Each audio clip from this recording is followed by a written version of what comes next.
Is going on, everybody? Welcome to Fans with Attitude, a live talk show by fans for fans. You've seen First Take Undisputed. Well, this show takes all those concepts and puts them into a live show where you can participate in the YouTube chat below. Let us know your thoughts. If there's anything you would like us to talk about or have any comments that we should address, put them down there and we'll get to them. If you want to make us laugh, I know Drew's dad has definitely done that many times in the past. So, yeah, let's get to it. This is the Combine special, but we are going to start with a little NBA, NCAA action. I just want to Because say what's up, Chris. Welcome to the chat. oh, so yeah, we're gonna do it on Monday, but things kind of fell out of spot. But the Celtics had been sucking it up lately, and then all of a sudden last night they just turned into the super team that they are. So, what do you have to say about your hometown Celtics? All right. So for all the Celtics fans out there, don't get your hopes up too much. I've seen this many times this year. I'd say at least 5 times where it's like they've been playing like crap, and then they have a game like this where they just explode on a really good team, and everyone's like, "Oh, that's the turning point." No, I definitely think we need to take this game with a grain of salt. Klay Thompson didn't even play for the Warriors. And, everyone tries to act like, oh, it's just Stephen Durant. That's all that matters. No, Thompson is a very valuable piece of that team, um, offensively and defensively. So I definitely think, can't give us 100% credit for that. Yes, they passed the ball. That was the best passing I've ever seen for sure from them this year. But Gordon Hayward scored 30 points for the third time this season, and I think besides that, he averages like 5 points a game. I mean, Oof. I'm not, I'm happy we won. It looked good. I'll take it. But I'm not gonna act like all of a sudden our season's turned around and they're gonna get, first or second seed or something like that. Like, can't buy into it too much. But what about you? You buy or sell the Celtics are back. What's your opinion? I buy the potential. NBA is a potential kind of league, and if this team, after seeing what they did to the Warriors last night, they all of a sudden they might be able to come and mesh together. Instead of kind of tearing apart like they have been doing. If they see they can do this and then produce and again do it on multiple bases, and then they're blowing out the Warriors by 30, even without Klay Thompson. I don't think Klay Thompson makes a 30-point difference in that game. Draymond Green, he had the block on Tatum and stared him down like he was a whatever. Draymond Green annoys me. But if they can continually do this kind of stuff where, they're blowing out the Warriors by 30, they're blowing out the Nets, the Lakers, they beat the Raptors by 15, that's when you start to be able to buy into, oh, shoot, they might be able to, make a run for the championship this year. I can agree with that.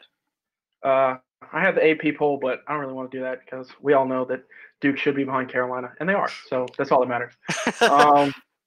So now for the meat of our show, I know that free agency is coming up, and I heard today that the Antonio Brown trade could possibly happen, but I don't. It's not going to happen today. They So said we're going to Friday, cover. I believe. Hmm? I think they said it. Each team that wants him has to have their trade in place by Friday. Oh, okay. But yeah, so that could be going down soon. Franchise tag stuff, but we'll cover all that tomorrow. But I want to do this. The NFL Combine was this weekend, so that's kind of what the meat of our show is going to be. Call it the Combine Special. So we're going to do the top 3 players, in our opinion, that had the best combine or benefited the most from it. So it's not necessarily, oh, who's the top 3 guys, because there's so many draft, bullcrap that everybody says, and sometimes we don't believe it, sometimes we do. So here's our list. It's going to be 3 besides offensive line, because neither of us really have any expertise with offensive line, so it wouldn't be fair for us to grade them, because I'm 6'2" at best. You're whatever. But 5'8" on a good day. neither of us are offensive linemen. So it wouldn't be fair of us to grade them when we've never played that position. So we're going to start with the moneymakers, the big hitters, quarterbacks. So you can start. Who impressed you the most or who benefited the most? All right. Before I get into this, first off, I just want to say 2 things. One, if you hear any dog barking, I'm sorry. I'm home for spring break. We got 5 dogs in this house, so if you hear anything, just ignore it. Also, shout out to all. We got like 3 or 4 new subs last night. I just want to shout them out. I You guys appreciate rock. you all. Make sure you're all following not just the YouTube, but Facebook, Twitter, Instagram. We got it all now. So make sure to be following us on there and continue to spread the word. But now Like that life, baby. I will get into the point.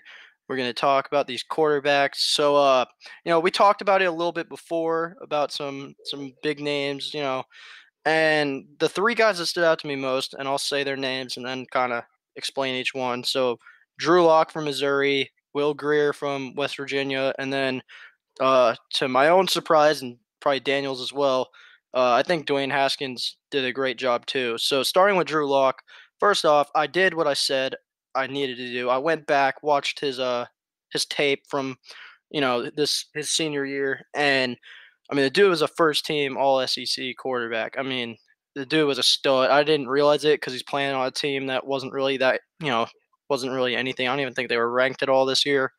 Um, Yeah. so he's kind of like a hidden gem in that sense because the SEC is always stacked. There's always big names out of there, but I think Drew Lock did enough at the combine to show. He's not got that. He does not have that that power arm. He's not going to be like Patrick Mahomes gunning it like 80 yards downfield, nothing like that. But that short to mid-range game, he's very accurate, very smart with how he throws it. He's got decent speed. I want to say it was like a 4.6, 4.7 40 time. And I think he really showed us that he is that first round quarterback that people are saying. And I think whoever gets him, maybe I don't know if he's ready to start like from week 1, but definitely worthy of in the season as he gets a little more used to the playbook, that kind of style of offense. I think we will see him be a starter at some point this upcoming season. Um, and now, did you want me to do all 3 of mine, or do you want me to let you give your take on yours and then keep going? I'll do my 3 real quick. I'll Okay. start. So my 3, based mostly on the combine. Not saying these guys are the best, but the 3 guys who impressed me the most as quarterbacks: Tyree Jackson, Trace McSorley, and Daniel Jones. Tyree Jackson, kind of nobody really knows about him. But he's 6'7", 250. If that's your Josh Allen kind of prototype quarterback, he is an absolute unit. All right? Absolute unit, people. Straight up, he ran a 4.51 at 6'7", 250. He's got a cannon. Steve Smith went on during the drill and told him, "Lay off, buddy," because he was thinking it. Nobody could catch it. He's got such of an arm. Obviously, he's got to work on his accuracy, and he played for Buffalo, so it's not really a pro type offense, but he's that kind of guy that's not the, Ryan Finley. I'm going to sit back there and have to make a throw. He does have the mobility, and he showed that he's a project player, but he has the potential to be something more. For sure. All right, so going back to my list, I said Will Greer from West Virginia. I mean, this dude had, first off, it's not like he's some no-name quarterback. This dude, West Virginia, had a fantastic season. I would say he was in the Heisman conversation for the better part of the year. Obviously Kyler Murray and who was the second guy? Tua. I'm not even gonna pronounce his last name. Don't want to botch it. Tagovailoa. Yeah, obviously, There you they go. really separated themselves near the end of the year. But Will Greer is a guy. He started his career with Florida, got into some issues there, goes to West Virginia, and I mean, he really shined. And he was telling the people at the combine how, and I actually personally was a big fan of this.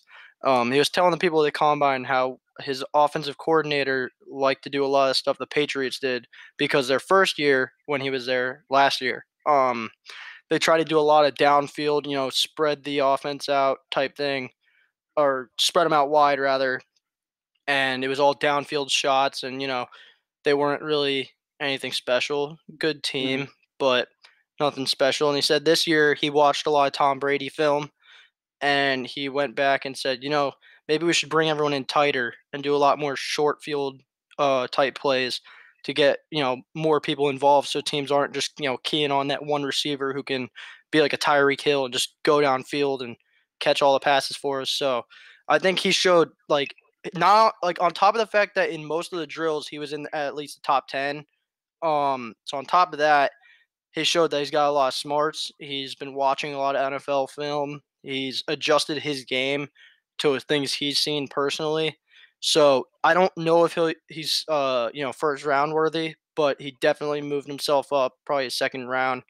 Definitely a type of guy that's going to be a backup and come in a couple years down the road. I think the Patriots honestly is a great fit, but we're not going to get into that right now. So I will let you take on Trace McSorley. Yeah. Trace McSorley, again, based on his combine, he showed that he is much more of an athlete than I think people give him credit for. I saw somebody said Sean Payton actually said that he could be the Julian Edelman of this draft. Julian Edelman, Taysom Hill, kind of those all-around guys who can do it all. That they're just great athletes who can throw the ball, run the ball, hopefully catch the ball.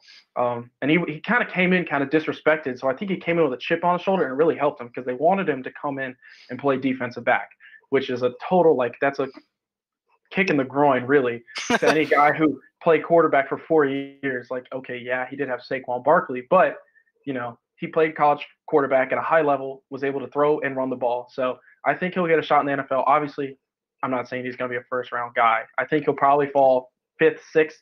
If he falls 7, that's a steal, in my opinion. But Trace McSorley definitely upped his draft stock because he showed us his athleticism and his ability to play multiple positions potentially. For sure. I mean, I think Trace McSorley definitely will end up as a receiver. Going off of what you were saying there, he's fast. He doesn't have a great arm, but I think he's got that mental toughness of a guy like Edelman, like you were saying. And now to my last person, Dwayne Haskins. I know, again, I wasn't big on him, so it's not like I'm some OSU bandwagon all of a sudden. Heck no, never. And although his 40 time was pretty sad, I'll leave it at that. It's pretty sad. Garbage. It was garbage. 5 something. I mean, 508. Not what you were expecting. Not what I was expecting. I understand he's a bigger quarterback. He's not really a mobile guy, but I don't know. That was kind of a red flag for me at first. But I mean, he really did show some accuracy. He's got a cannon for an arm. You can't even deny that. And I think just aside from the poor 40 time, as long as he doesn't get put in a offense that's trying to make him run for himself and have a crappy O-line. So hopefully not the Giants, because he will get exposed if he goes to the Giants, and I'm saying that right now. But if he just gets put in the right situation, I think the dude's got a chance to flourish as a quarterback and probably, finally break that streak of Ohio State quarterbacks who either oh gosh. Yeah, keep the cheeseburgers away from exactly. Booger McFarland would agree with you, Dad. Yeah, he's what? One biscuit away from being a tight end. Yeah. Shout out Kelvin Benjamin. But yeah, Dwayne Haskins, I think, has serious potential to be break that cycle of crappy Ohio State quarterbacks and show he can do it in this league. Yeah. Before I go on to Daniel Jones, I just want to say that one of our friends said that he thinks he's going to be the next Geno Smith. I think that would be hilarious. I think that's pretty funny because Geno Smith was really good in college too. And well, we know where he is now. Actually, no, we don't. But Daniel Jones, he set himself apart, I think, from Drew Lock. I think he spaced himself from Drew Lock because the fact that they're both, kind of the same pocket passer with a little mobility, kind of like not saying they're Aaron Rodgers, but that kind of type of player, not a 6'5" towering guy, but not a Trace McSorley either. They're in between height-wise, and Daniel Jones with his, I want to say he's 4'8" or 4'6", but his 40 time was faster than I thought it was going to be. He was accurate in the drills. He showed that he's much more athletic than I thought he was. So personally, I think he set himself above Drew Lock to be the third quarterback taken because I believe Haskins will get taken and Kyler Murray might be the first overall pick. That's what I'm hearing now. Yeah, I'm hearing that Cardinals were all but set on that at this point. Yeah, so we might talk about who Josh Rosen is going to go to tomorrow. But anyway, so that's it for the quarterbacks. Now we have our running backs to go to. I'll start with this one. Yeah, and I'll let you just cover them entirely. We both agreed on this one. I think we can all agree that this guy is clearly the number one guy. Justice Hill, I mean, blazing fast. Oklahoma State, he played in that offense, has great hands. The only problem I think with his combine, but it kind of helped him out, was he didn't do any of the drills. He tweaked his hamstring after running the 40 or something like that. So he didn't Not really. surprised. There were many injuries this combine. It's kind of sad actually. But this guy Yeah. set himself apart, I think, as one of the premier backs. So yeah, we both had him as like our number one guy. Another guy to me that set himself apart was Damian Harris. I think he benefited from this combine. He had solid numbers all the way through, and I think he's going to be a number one back. He might not be the 3 down back, but I think he's a 1-2 back because he was the power back for Alabama. And yes, Josh Jacobs is probably the better back, but I think Damian Harris did everything that you needed a power back to do in the combine. And actually, because I forgot my third running back, but I do agree with Devin Singletary. Actually, the Yes, dude from sir. FAU, he's a bucket. We did force 1 or 2 fumbles on him last year when Charlotte played him, and then we beat him this year to walk off Brad Lambert with a home run. But Devin Singletary is one of the better running backs in the nation that nobody really knew about. Came in the combine, did his thing, and showed that he could possibly be like a top 5 running back taken off the board. Yep. So agreed. I had said Devin Singletary as well, and I just want to, now that you kind of explained him a little bit, I just want to say I really compare him to a guy like Tariq Cohen, coming from a bit of a smaller school, but the guy, I mean, he can catch it out of the backfield. He's a nice power runner, elusive. I mean, he can kind of do it all for a guy that's kind of lacking in height, but he's got it in elusiveness and quickness and power. I mean, the dude's going to be one of those, again, just like Tariq Cohen, where no one really knew about him in the draft, and then he goes to the right team and puts on a show, and everyone's talking about him. And another guy that I pointed out was Dexter Williams from Notre Dame. And just a preface here, there's going to be a lot of Notre Dame players on my list, and I have previously stated I am a fan of Notre Dame, but none of this, I promise, is out of bias. Huge Notre Dame fan. I was just very, very impressed with quite a few guys. And there is one that I was not impressed with, and we'll get to that later. But on the topic of Dexter Williams, first off, this was his senior year. He didn't really play much last year because we still had Josh Adams, who was, I believe, in the top 5 for Heisman the previous year. So he was sitting behind a really good running back. Not many people knew of him. And then he comes on this year, and I mean, he had such a stellar year. Very, every down back. He's not really going to catch the ball out of the backfield like a guy like Devin Singletary, but I mean, he had one run this year. It was against Virginia Tech, and I think it was from like the 1 or 2 yard line. And I mean, the dude broke through the offensive line and then still had the stamina and the speed to take it all the way down the field. I mean, I remember that. He is the perfect combination of speed and strength, in my opinion. And I think, he could maybe go in the first round. I doubt it. Because I don't think running back is a big position in the first round like it was last year.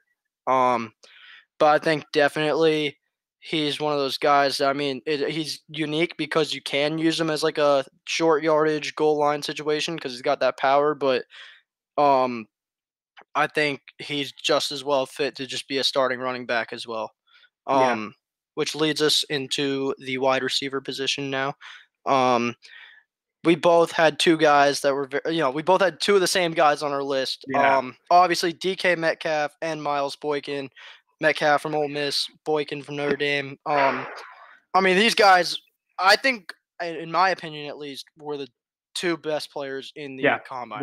Without a doubt. They really blew us away, and I'll let Daniel explain, DK Metcalf in, more specifics. But I just want to point out that those 2 were amazing. Yeah. DK is a freak. He put up 24 something. I will check you, but ridiculous reps on the bench press. So, I mean, honestly, he could play wide receiver, tight end. Shoot, give him the ball to run because he runs a 4.33. He is 6'4", 229 pounds, and he runs a 4.33. He can bench out of the gym. He can jump out of the gym. He jumped a 40-inch vertical. I'm going to correct you. It was 27 reps on the bench. So I shorted him. But either way. Exactly. Yeah, I don't care what Trump did. But, like, just the dude physically is a freak. If he can put it together on the field, he has the potential to be a Calvin Johnson type of player because he's big. He can catch it with one hand like nobody's business. So whatever. But yeah, that dude just blew me out of the water. Pause. Oh yeah, we're just gonna Take we might have to end the that show on that. I'm just But kidding. no, he just by far. I mean, he shot himself up draft boards, shot himself over AJ Brown, the other Ole Miss counterpart, who Yep. maybe was a first round guy. I think he took a loss in this Oh yeah.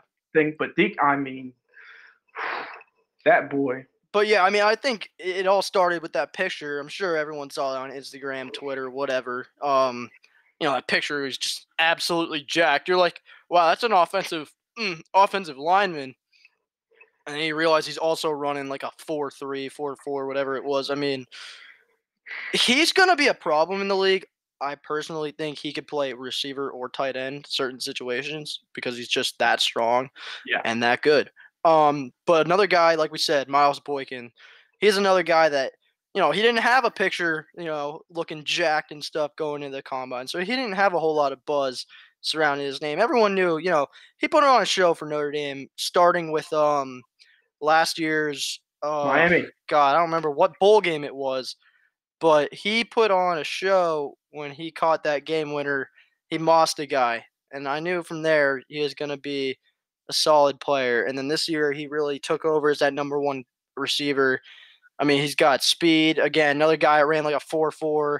He's got all the freaking athleticism you could need. I think, God, it was like a 40-something inch vertical. 43 and a half. 43 and a half vertical. Just about a 12-inch or 12-foot broad jump. More than 9.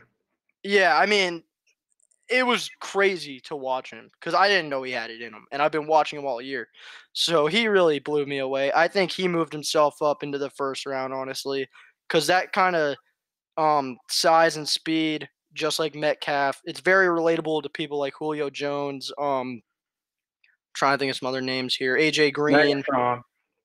Megatron, exactly. That would be even further. I mean, Megatron's one of the best of all time.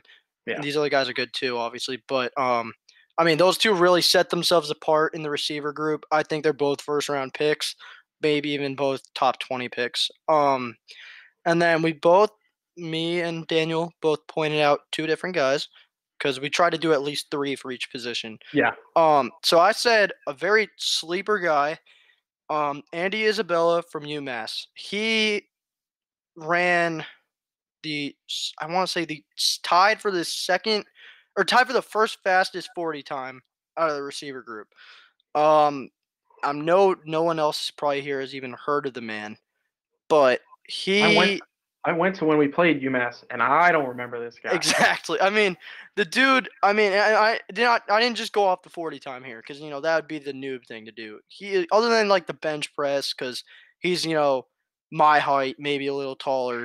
Yeah. Wasn't expecting much in the strength department, but his speed, his jump, or his vertical. I mean, the guy really showed up to this combine and said, you know what, you got guys like DK Metcalf and Miles Boykin are these, freaks of nature athletically. Well, I'm here too, and I'm going to make a name for myself. And obviously, I mean, I don't think he's going to be a first round pick. Not many receivers will, to be honest. But I think he definitely, he was in that same category as like Hunter Renfrow, that type of receiver, definitely going to be a slot guy. And I don't think Renfrow did a whole lot. Like, obviously, he had a great college career. I'm not taking that away from him. He didn't do a whole lot in the combine to really, make people be like, oh, we have to get him for the slot. But this guy, I think Andy Isabella did a great job of showing that he could be the slot receiver for a team, just like, Edelman. And if Trace McSorley goes that route, same type of deal. Yeah. I just want to say, Senior Bowl, Hunter Renfrow blew it away. He was fantastic. Oh, Senior Bowl, yeah. I'm just talking about combine specifically. Oh yeah, no, I saw clips and he was like saucing dudes up. Like, holy crap! I didn't know he could do that. But I hate myself for this. But this guy blew me away. Paris Campbell. I knew him at Ohio State for the jet sweep guy.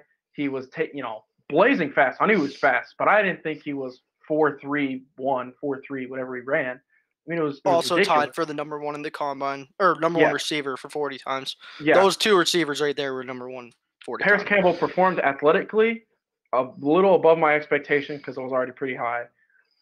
But catching the ball, I was watching the receiver drills. This dude dropped maybe one pass. And when they were doing that gauntlet drill where it's like boom, boom, boom, boom, boom, The each one where the side. guy got hit in the head last year. I'm sure you Yeah, saw that. yeah. So the way he would catch it and turn up field, he would get up to top speed so fast and be able to turn up field. It was ridiculous. So he's going to be disgusting on crossing routes, stuff over the middle, because he is a slot guy. He's about 5'11". So if you put him in the slot or even put him out wide, just go, buddy. Hey, maybe he can be the guy like John Ross was supposed to be in his draft. I mean, he ran even faster, and he's been kind of quiet since he hit the league. But maybe Paris Campbell could, take over that hype. That dude's a baller. But yeah, that's about all we got for wide receivers. Now we're gonna move on to tight ends.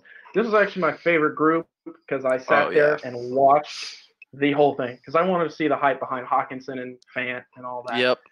So I'll kind of start with this. And outside of T.J. Hawkinson, he was good. Didn't blow me out of the water. Obviously his tape is very good, but just speed kind of average. And Irv Smith, he had a great combine, but dude, every catching drill, he fell on the ground. Everyone. So my dad and I were watching it and we're like, dude, he's always on the ground. What are you doing? So I took notes on this one. 3 guys. One of them is Noah Fant. The other 2 guys, Josh Oliver out of San Jose State and Kahale Warring out of San Diego State. Mm-hmm. Guarantee you never heard of them. These guys, I haven't. I mean, Kahale Warring and Josh Oliver were up there in the 40s. They did well. Drills, they were blocking the footwork was good blocking wise. Kahale dropped one pass. Josh Oliver had when he reached back, caught it with one hand in the midst of the turn, tucked it into his left, and went upfield full speed. It was so impressive. These guys were catching the ball well. They performed well in the bench press. And both of these guys are 6'5", 6'4", not one of these 6'2" kind of speed guys like Irv Smith. And then Noah Fant, I mean, he was killing it. I mean, blazing fast. He won me over for sure. I had 4 guys. I'm sorry. Caleb Wilson out of UCLA. I think he's a sleeper kind of Noah Fant guy. He's 6'5", ran the fastest 40 time, or they had him unofficially listed as the fastest 40 time, and then he ran a 4.56. I don't really know how he dropped off 5/10 or 500 of a second. Probably got injured. he's really fast. He's a sleeper guy too. So these tight ends from the West Coast, man, watch out. Ooh, yeah. Okay, so now for my tight ends, I'm just pulling up some stats real quick. I apologize. I should have been on time with this. So, I mean, obviously, as Daniel already said, Noah Fant, there's not enough we can say about the guy. He's the number one guy, in my opinion, now. I watch him, and it's like watching a 2010, 2011 Gronkowski. Back when Gronkowski could still run, because obviously now he's like stationary. But Noah Fant, I mean, not only is he fast, athletic as all get out, 6'5". I mean, the dude's got it all in that department, and he doesn't even look that big in my opinion. But he still was one of the top 5 in the bench press out of the tight ends. And I mean, that combination of size and skill only comes around every couple of years. I think whatever team ends up taking him first round, they're going to fall in love with him as a number 1 option in their offense. I mean, I truly cannot say enough about him. His whole season and then the combine as well, he just put an emphasis on it. I know, like you said, T.J. Hawkinson had great film. I put him down as one of my top 3 just based on kind of the same boat as Fant. I mean, he really was hovering in that like top 7, top 8 for every category of the combine. He was one of the top tight ends. I believe he did win the Mackey Award, or is it Mackey or Mack? Mackey, like John Mackey Award, yes, for best tight end college football. Yeah. I mean, again, a little different play style than Fant. He's not as much the type of speed tight end like he is. He's your Jason Witten of this draft. Exactly. That's what I was thinking, except Jason Witten's back. So, now they can fight over that position. But I think Hawkinson's another guy that had a phenomenal year and then just showed what he can do even more so in the combine. And then I actually also another Notre Dame tight end or just Notre Dame player in general. I thought Alize Mack had a great combine. He didn't, and the reason I say that is not because he's from Notre Dame, not because he blew it out of the water at the combine, but he didn't really like. He was supposed to be the Miles Boykin for Notre Dame this year. He was supposed to be the guy catching all the passes, doing all the fantastic stuff, and he really didn't do it in the way he was supposed to. He was fine. He was all right. I didn't have any problems with him, I guess. I don't think anyone did, but he wasn't great. He wasn't he didn't do what was expected of him. And he goes into the combine, and just like, Fant, Hawkinson, all those guys, he shows, and the guys that you mentioned as well, he showed that he has the combination of speed and strength that is needed in this day and age of tight ends. Because I'm sorry, there's not many Dwayne Allens still out there where they're just blocking and making winning 2 Super Bowls, or I guess he only won one, but making 2 Super Bowls, making a career out of straight blocking.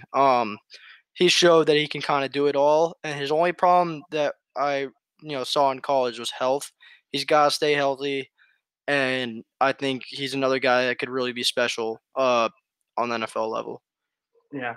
So now we're gonna excuse me, swap sides of the ball. Obviously, offensive line. We don't really know about that. Kind of talked about it.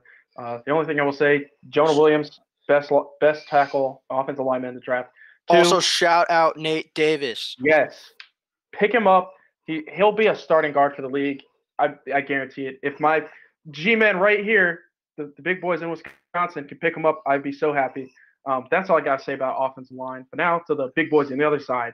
The defensive tackles who impressed you the most. Let's start there. All right. Well, again, we had another category where we both agreed on 2 out of the 3. We both said Rashawn Gary out of Michigan and Ed Oliver out of Houston. I mean, again, Oliver more so than Gary, I'd say, was a guy that came into the combine like Metcalf with a lot of hype. Everyone was already kind of talking about him, how quick he can get off the line. I mean, and even I believe he was the one saying, I have the chance or the capability to be just as talented as a guy like Aaron Donald. Yeah. So he talked the talk because obviously Aaron Donald is, The best defensive player in the football. premier defensive player in the NFL. Although I didn't like what he did to Tom Brady, where he threw him on the ground. Not a fan of that. But he he has won the NFL Defensive Player of the Year 2 years in a row now. Dude's an absolute stud. Absolute unit. I wouldn't go that far. He's only 6 feet tall. Well, he's got all the intangibles. If we're talking like true draft combine people here, that's a great word.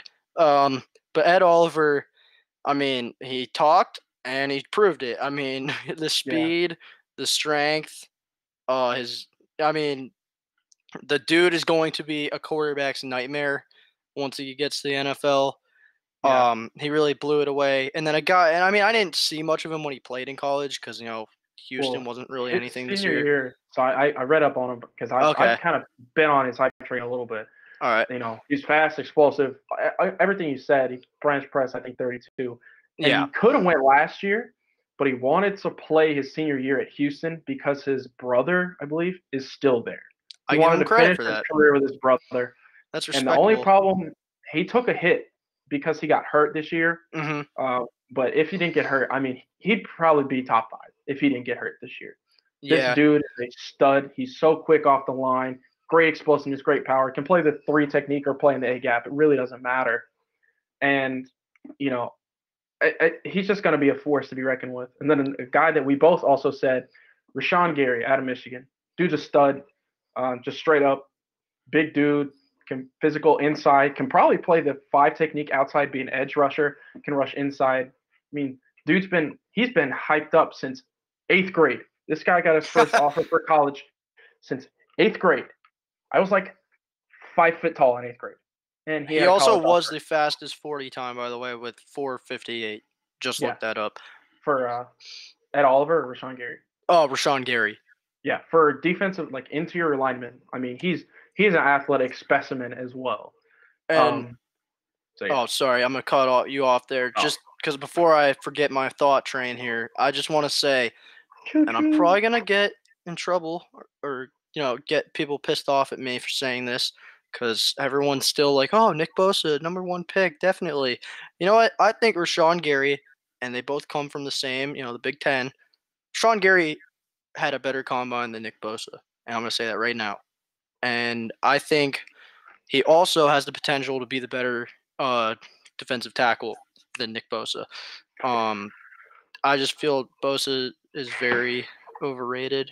I agree. Because his last name is Bosa and he's from Ohio State. And I just think Rashawn Gary, he proved to us that all this, hype that he's had since, the 8th grade or whatever, it's real. He's gonna continue to prove it. I'm gonna say right now because I don't know how I was writing my names down and completely forgot this guy. Quinnen Williams is the best defensive player in this draft. Yeah. He outran like Josh Rosen and another quarterback. He's faster than your quarterback. He weighs 300 pounds. Yeah, 4.83 to be exact on that. Yeah, insane. I mean, he was a beast, and I'm gonna go ahead. I know Max Crosby. Nobody heard of him. He kind of looks like Slim Shady.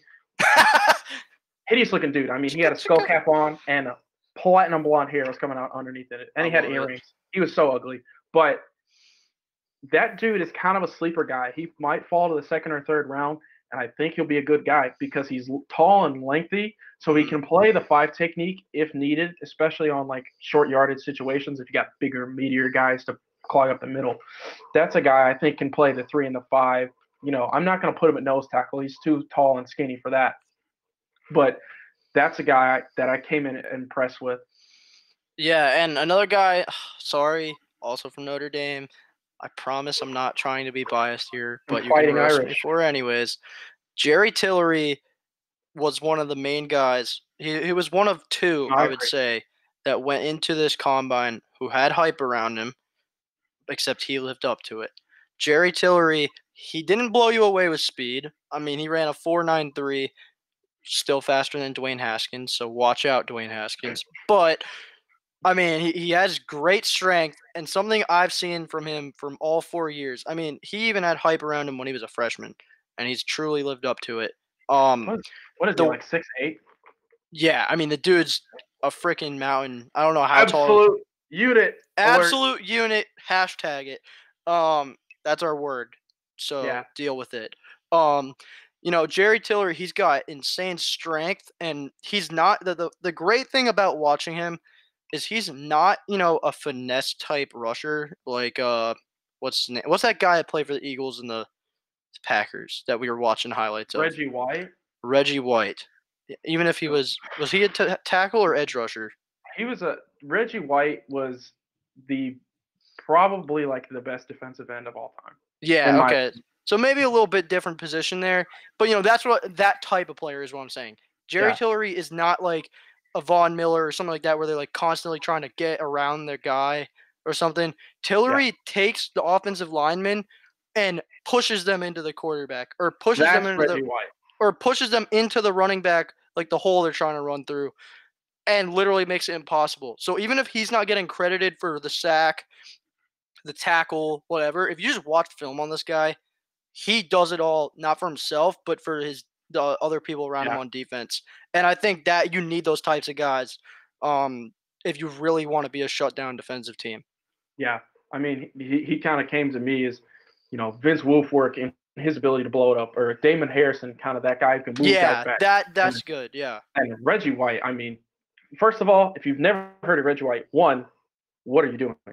2, go look up his highlights on YouTube or Twitter. I mean, dude, literally, he would take his left arm and just push up on the tricep of another guy and throw. I mean, Larry Allen, one of the best offensive linemen ever played for the Cowboys, he tossed him like a rag doll. There's a clip where he chucked a running back into the quarterback who dropped out for a pass. That's how strong this guy was. Anyway, so that's about our defensive tackle. Sorry, I get really passionate about Packers guys. It's all good. I'm talking about Notre Dame players here, so you're all good. Did it laugh? It did. Okay, defensive ends now. I'm sorry for moving around, by the way. I just this chair is not mine. I can't get comfortable, guys. So Okay, please I'm a excuse me moving I'm an around. answer guy. Also, gotta say, it's not like we hate Nick Bosa. I think he'll have a couple, 2 or 3 double-digit sacks, but I don't think he will ever live up to the number one overall hype. That's like our Yes, understanding. I just have to agreed. verbalize it. That way, we don't get hate from Brian Britt, who's like Nick Bosa's all that. No, he'll be good, but Yeah, we're not not saying he's on the gonna be level. like a total scrub. It's not to Not that gonna be Trent degree. Richardson of defense, all right? But edge rushers now that we like. First of all, the guy who blew us out of the water, blow everybody away. Montez Sweat, he jumped up top 5, easy, hands Oh down, yeah. 4-4. It's ridiculous. The only thing is he's got to be able to mix his game up with that speed. Everybody knows he has it now. He's gonna try and edge rush and get around guys, and he needs to be able to do like Davion Clowney. I saw the comparison between those Yeah. two. He's got to be able to smash mouth and go through somebody too, because if you're only going around the edge like Von Miller, obviously Von Miller's great, but I think if a defensive end, you got to be able to, smash mouth a couple times. Mm-hmm. But another guy that I liked, Brian Burns out of FSU. I think he's kind of made himself a 3-4 defensive end or an outside linebacker for a 4-3 defensive end because he showed his ability with the ball skills in their ball drills. They don't do a whole lot as a defensive lineman, but he made a couple catches. I mean, he had one of the better catches at the combine. Being able to get down low because he's very lengthy and rangy, that he can, guy who can bat balls down, if anything. Mm-hmm. That's what impressed me more so about him. And then, of course, Brian Burns, very athletic out of Florida State. But a guy who reminds me of myself, even though I'm not nearly as good at football as he is, Sutton Smith out of Northern Illinois. I love you, buddy. He came out impressed. He showed he was fast. I mean, dude was performing in every drill. He set the record for, I want to say, the 3-cone drill or the 20-yard shuffle, one of the two. Mm-hmm. But just, he's 5 foot, 230 pounds, 250 pounds, or 6 foot tall. Sorry, 5 foot. 6 foot tall, like 230 pounds. Go, buddy. I love you. For sure. I just want to point out the edge rushing group, the defensive ends just in general blew me away. Yeah. The amount of speed that these guys had was way better than the quarterbacks, almost better than the running backs. I mean, these guys this is one of the scariest groups of defensive ends that we've seen in a while. And with a lot of, really good ones getting near the ends of their careers, these guys really have a lot of opportunity that they need to take advantage of. And so I agreed with you 100% on Montez Sweat. Dude, he's got to be a top 10 pick. Top 5. Top 5 even. I mean, that he really set himself apart on all aspects of this draft. Again, another one of those guys that if we were doing like a top 10 players from the combine, he would be on that list for sure.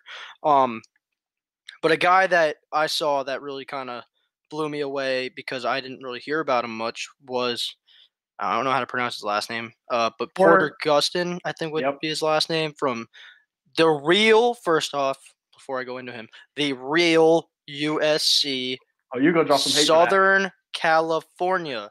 You definitely Those people who go to South Carolina, you are South Carolina or SCAR. You're not USC. I'm sorry. That is Southern California. Anyways, this guy, first off, ran like a 4.7, 4.6 40 time, and I can pull up the actual number. But even more so impressive, 31 reps on the bench. I mean, this guy is insanely strong. Come on, pull up. I'm sorry. I'm trying to get the stat up, and I only have my phone to work with here. And there we go, 4.69 actually. So I was kind of right on the money with that. Hey, 6'9". 69. You're welcome, Gronk. I said it. But I mean, this guy just for a team that was as abysmal as the real USC was, with like a 5-7 record. I mean, USC's been really terrible lately, so I haven't really heard of many names come out of there. Maybe like Nelson Aguilar and Adoree Jackson. Darnold, Adoree Jackson, and Nelson Aguilar. Sam Darnold, yeah. But that's about it. Yeah. I mean, this guy really, you're always used to hearing about the quarterbacks or the positional players from Southern Cal. This guy, this defensive end, really, showed himself to have a lot of potential. And again, I can't tell with how stacked this group was if he's first round, No. but he, second, third round, I think it will really pay off for a team for sure. And did you already? Yes, you did talk about Yeah, Sutton I did Smith. all mine. Okay, and another guy, Chase Vinovich. I don't know why. Winovich. Is it Winovich? Yeah, it's Winovich. Okay. Anytime I see a name like that, I think German. I'm all right with Okay, that. but Winovich.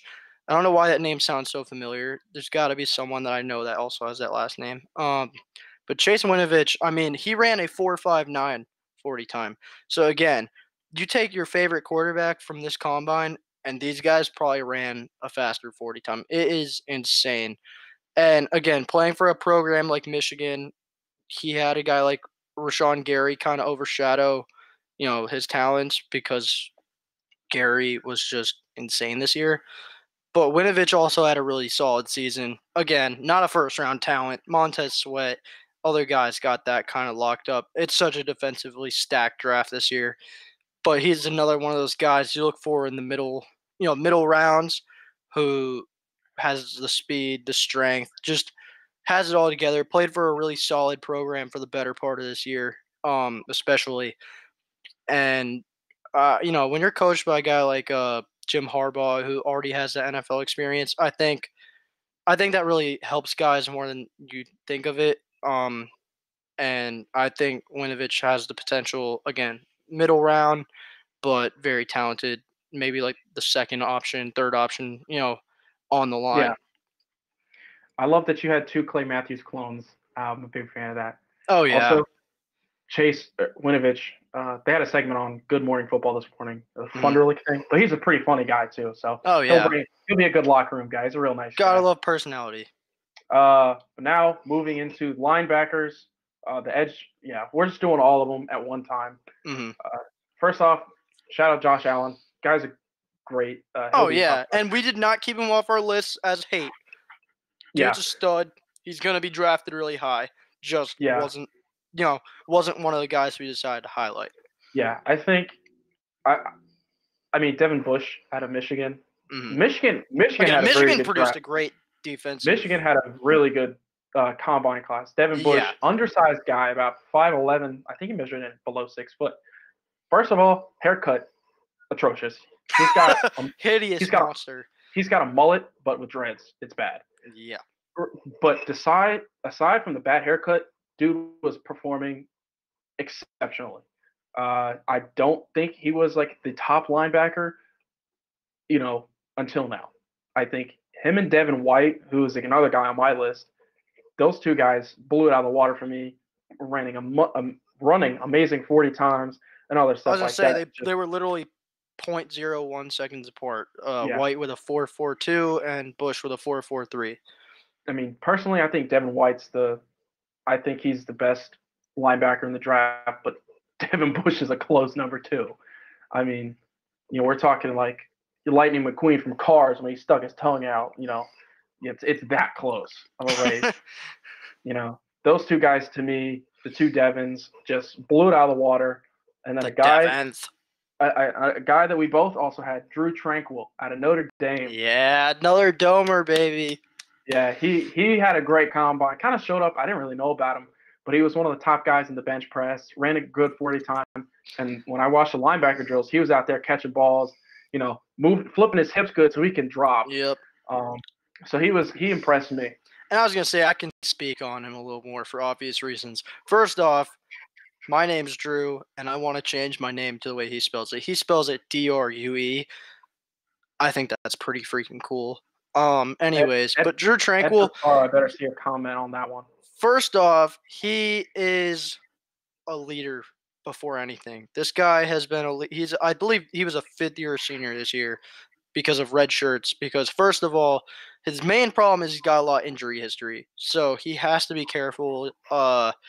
Last year, I believe it was, he suffered a torn ACL because he scored a defensive touchdown, got an interception in the end zone, something like that, and then he jumped up to celebrate and came down, and his season was over. So he's got to be smart about the injuries. I guess not smart, but like be careful rather. But the dude, I mean, in terms of coverage, this guy's a fantastic linebacker. Which leads me into my other choice of, or not choice, but the other guy I wanted to highlight, which is a Ben Burr-Kirven from Oh yeah, Washington. This guy, again, they're not going to blow you away with their pass rushing ability or anything like that, but the way that they can, defend in open space, play a zone, I mean, they are really solid middle of the field type linebackers that'll get it done on the next level.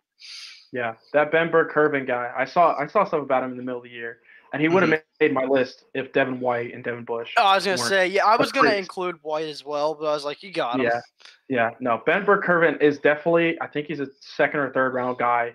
If he falls to the fourth round again, you're getting a steal because this Yeah. guy. I mean, he's a bucket. He's a tackler. He can drop in zone, pick balls off. Fantastic player that I think a lot of people don't really know about. Now, getting to the latter half, the defensive backs. This was another speedy group um, that just kind of blew me out of the water. First and foremost, Jamel Dean, he's got the burners. I don't really care about anything else, but this guy, no idea who he was. Came out running 4.29. Had to make the list straight up. Oh yeah. That's I'll let you go. I just had to say it. What, the burners? Oh, you can talk about your guys. I'll talk about my guys next. Oh, you want me to go? Okay. Yeah. All right. So, hold on, I gotta find this guy's stuff before I talk. You know what? You can do yours. I want to find this guy's stuff before I start talking about it because he's from a small school, so Oh yeah, yeah. I I want to saw give this him guy. credit. One Thornhill. I kind of looked him back, and most of my guys were safeties. Now that I look at it, but the corners again in the group too. Greedy Williams. He's fantastic. He's going to be a great player in the league. LSU is getting up there to be DBU. But Juan Thornhill out of Virginia really impressed me with his 40 time and his intangibles on the drills, and then doing again the field drills. Was able to flip the hips, attack the ball, high point it. He high pointed it really well, which is important to me, especially as a safety. Have to pick those balls off over maybe a corner or a wide receiver's coming back down the field. He did a great job, and Marvell Tell out of the USC did a good Thank job. you. Kind of Thank rose back up on my draft board because he fell out. He fell down a little bit because USC was garbage this year and they were not good at all. But he moved up my draft list, probably a third round, second round, not even second round, probably third or fourth round guy in my opinion. But he did move himself up the draft board. He's a big physical guy. He'll be able to fill the box really well, but also play those low, corner zones, being able to get to the sideline with his speed and not being stuck in the middle of the field. Sometimes like other bigger safeties tend to get stuck. All right. So first off, I want to apologize if I was looking uninterested while he was talking. I was just trying to find the dude that I wanted to highlight here first, and a crucial mistake was made. So, Corey Ballantyne attended Washburn. I've never heard of the school. Daniel might have. I don't know. But the problem I was having was I was looking up the last as if his last name was Washburn, not that he went to Washburn. So I was like, dude, I can't find anyone with the last name Washburn. Did he just like disappear? Corey Ballantyne, people, I apologize. He's a cornerback. The dude had an 11.3 vertical. Or Wait, sorry. Broad Broad jump. That would be 11.3 would be terrible. Broad jump. I'm flustered now. I mean, that's just one I wanted to highlight specifically. Because I don't really ever think of cornerbacks with like insane I always think of them as just like fast. I don't really ever truly think of them as like being able to have that much leg strength in general. Uh and he was again another guy top 8 with every cornerback all the drills for the cornerbacks. So late round guy for sure cuz he's from a small school.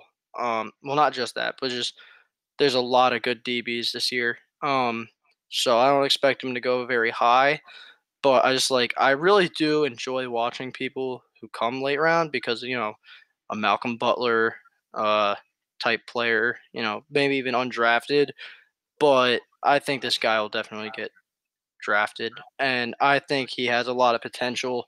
he had a really good combine for a guy that I'd never heard of going into it. So I'm really cheering him on for sure. And then a guy probably everyone's heard of by now, Zedrick Woods, um, from Ole Miss. This guy, I believe, was the fastest player in the combine this year, Mm, if I'm not mistaken. I don't. He did top 3.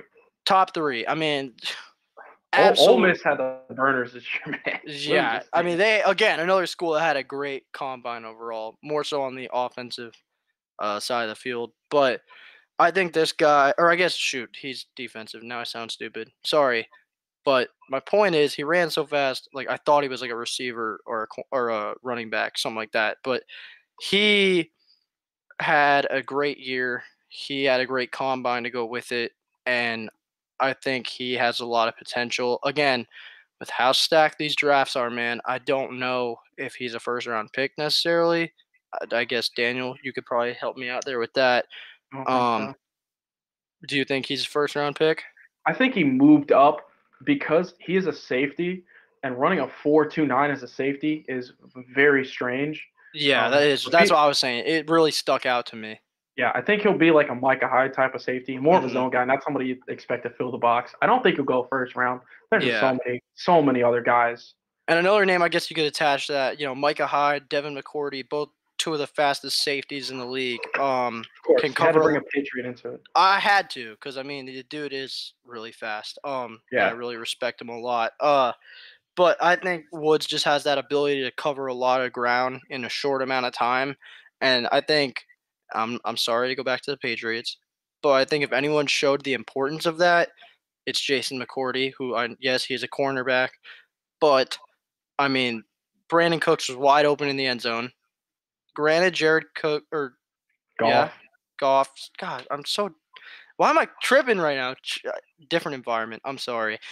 Goff obviously should have gotten the ball to him a lot sooner, but he still made the throw, and McCourty covered a lot of ground in very short time, and that was one of the clutchest, pass breakups of the whole game. And I think Woods has the ability to do similar style, defensively with covering a lot of ground in short time. Yeah, another guy you had. I kind of came back and watched him. Malik Gant. That Hmm. was a guy. He had a good combine. Kind of came in no name. I watched him, especially when we played Marshall. I mean, he was pissing us off. Like, tell you what. But that's a good guy. I mean, he had a good combine, good film. Definitely be a later round guy, not a first round. Yeah, A I lot mean, of these Conference guys, USA usually ends up being late round. yeah, we did try and stray away from the top guys, but again, some of these guys are just too good to not, talk about. Hmm. But now we're gonna go into the guys that, maybe didn't have the best combine or just kind of lost out on the stuff. Not saying they're gonna suck or anything like No, that. yeah, this is It's just no way hate. It's just people that had a lot of hype and didn't really perform yeah. So like they should have. I'll start with mine. Mac Wilson out of Bama. I kind of changed it. I had Dwayne Haskins, but then I kind of watched this stuff and realized like he's not gonna be that awful. Yeah, Um, I think I would have put him too, but he yeah, kind of but Mac changed the Wilson. narrative. Oh God, this dude. He's a good linebacker, real good linebacker, and I have no idea. He didn't participate in anything important. Some agent or whoever said trainer is like, no, he doesn't need it. You need it, buddy. So, I don't that's get that. Why even go there if you're not going to do anything that's important? the same thing that Trent Richardson did, and look at him now. Hey, he's the So, best running back in the alliance, so I mean, okay, that's a well, pretty good. yeah, well, that's like being the top kid when you're a year older in U5 soccer league. So, another guy who maybe lost out, Elijah Holyfield. Oof. Uh, Oof. he impressed in the bench press, but I thought he was going to be a lot faster. He runs a I think with the four last name Holyfield, seven you had to nine, expect the bench press.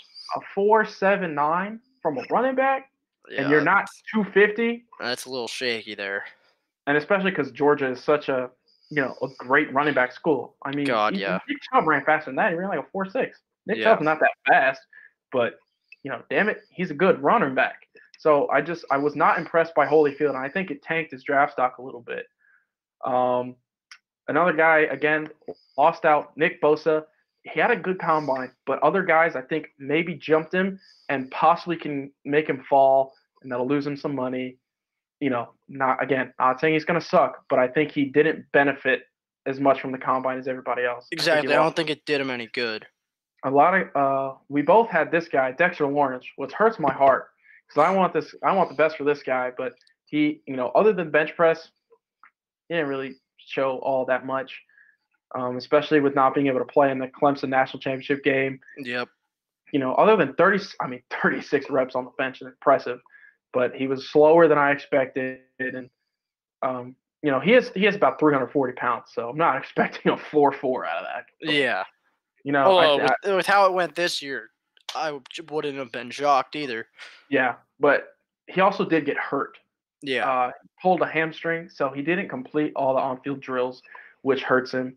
And then a guy that wasn't really highly talked about, but is an Alabama linebacker. His name's Christian Miller, I think. I looked it up.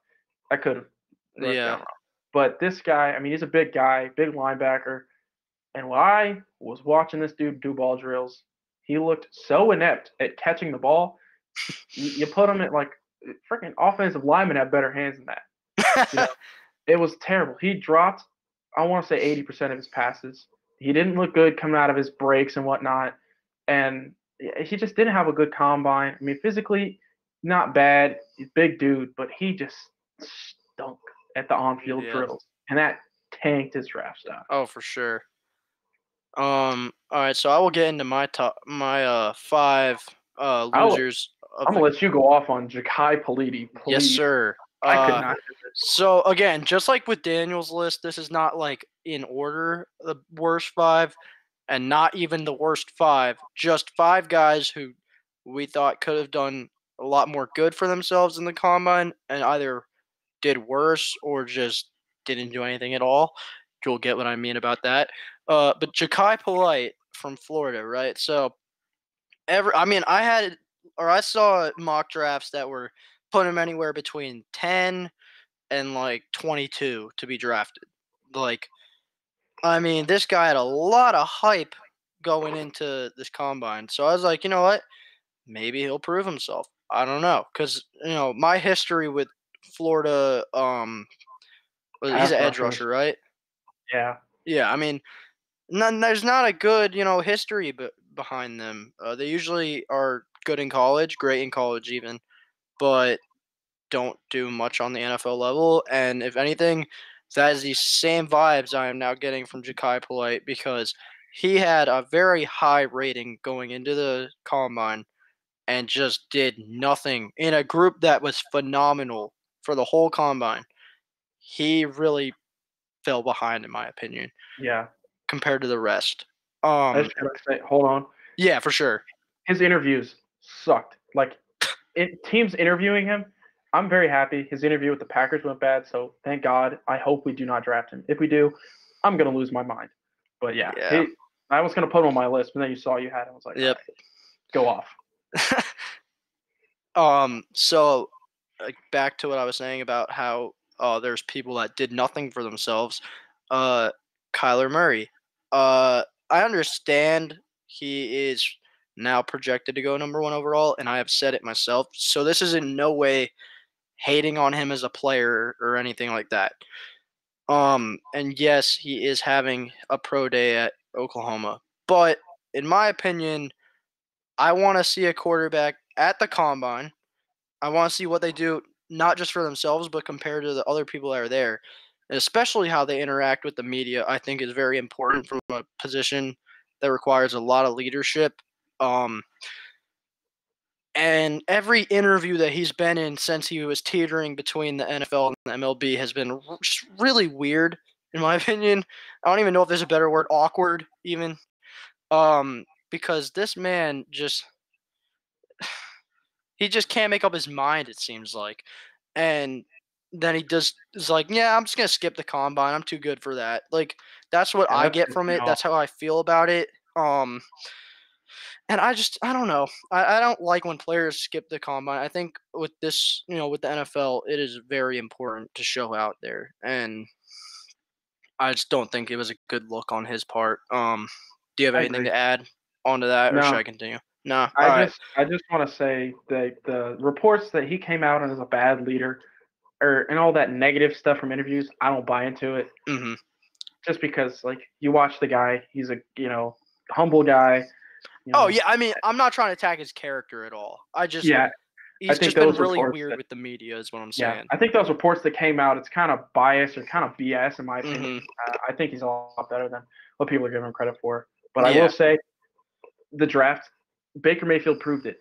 If you've got a Heisman Trophy winner, they're a winner, and they They won it are a for the winner reason. for a reason. Yeah. Yeah, so that's just my, I think the Heisman winning quarterback definitely should be the first quarterback off the board.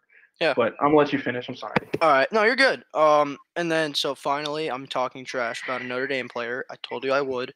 So if you've been here the whole time, this is your time to hear it. Julian Love, cornerback from Notre Dame, was along with Jerry Tillery, the other guy going into this combine who had a lot of um buzz Yeah, surrounding his name, so to speak. He was considered one of the best cornerbacks in college football at some points throughout the past 2 years. I truly bought into that. A lot of people did, and he just did nothing for himself. If anything, hurt his draft stock at the combine. Because nothing about him was special. He didn't have good speed. He wasn't strong. Um, I mean, people are just gonna have to go back and watch his college tape and just hope that it converts because nothing he did with these combine drills showed that he's any better than any of those other guys that were in the same position. Um, so I just want to say, Julian Love, you really let me down there, buddy. I was on a roll with talking good about Notre Dame people, and you ruined it. So thank you. Um, and this is a guy you mentioned earlier. Now, moving on to my next guy, Josh Jacobs. Um, and I don't know if it was he hurt or he just like it. He didn't. I don't know what. Like he's still. In my opinion, I think he's the top back, and he will be the first back taken. But Yeah, no, I agree. He will be the top again, back. he didn't help himself. Yeah, that's That's exactly the what I'm thing. saying here. By five losers or whatever, this whole last part of the segment here, just people that either hurt themselves or did not do anything for them. And Jacobs definitely was one of those guys. I mean, I went and looked through these lists, really in depth before we did this episode, and I mean, I don't think I saw him on more than like one of the events at the combine that he maybe placed near the bottom at. I mean, nothing special in terms of numbers coming from him, but Mhm. obviously, he had good college tape.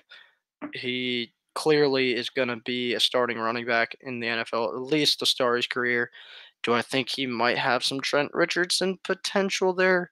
Maybe, but um, I think he could have done a lot better from what I was hearing about him, and he just didn't do it. Yeah, And then, like Daniel said already, it really is a pain to say this because it's in no way are we like rooting against this guy because we got to see him what he could do up close and personal. Dexter Lawrence from Clemson. I mean, I still think he's first round material for oh sure. yeah, I mean, he is a once in a lifetime talent at that position. At the nose guard, defensive tackle, just everything he can do in terms of pass rush to run stuffing. I mean, he just didn't do other than like you said the bench press. He just didn't do much at the combine at all that really like stuck out to you. Again, from a very talented group, he just didn't yeah, really separate himself, and that's where I was kind of like that, along with all the trouble he ran into near the end of the season. and Granted, it didn't hurt Clemson too much because they still went on to win the national championship, which again, I don't know if that hurts or helps him or says anything about him at all. But again, another one of those guys that could have done better for himself and yeah, didn't really the do injury much. the injury didn't help him at all. But For sure. again, 36 reps on the bench. You know what he's going to do with the nose tackle, and I think whoever takes him in the late Yeah. first round, is getting a steal because that dude just stud. Yeah. But that's all the time we have at Friends with Attitude. So let us know what you think. Make sure you like, subscribe, follow us on all of our social medias. They'll be linked to the YouTube hopefully tonight. But yeah, let us know in the comments after you watch the video what you think. Share us your opinion. We always love to hear some feedback from our fans. Sure. Let us know if there's anything you want to have next week. Quizzes on Twitter, Facebook, Instagram. It really don't matter. We check it all. So just let us know. But yeah, make sure you join, subscribe, like the video, join the Attitude Era, turn on those notifications so you know when we go live. And that's it for me. Yeah, I just want to, before we head out, I just want to apologize for all my fidgeting, weird environment. Also, I'm going to be honest with you guys, really got to pee. So I'm glad we hit the end here. Wicked pissa. Wicked pissa is about to happen. So again, thank you all for stopping by. Yep. And I just want to add on to all, everything Daniel said, social media, all that. We love it. Please keep doing it. But spread the word of our channel, please. We can do a lot, and we are going to do a lot to try to get the word out there, but we need you guys too. And I'm not saying it's your fault if we don't grow. I'm not saying that in any way, shape, or form. But the more people we have watching us, the more feedback we get, the more chances we have at improving, the quality of the streams and stuff, and just hear it. We love to just, as much as we're giving our opinions, we love to hear it too. Mm-hmm. Get this chat, lit AF. And I just want to say, if you can get your friends in here, like anything like that, just spread the word, retweet our stuff, share our stuff, anything like that. It's really appreciated. And on that note, deuces. Peace, man. Everybody take care.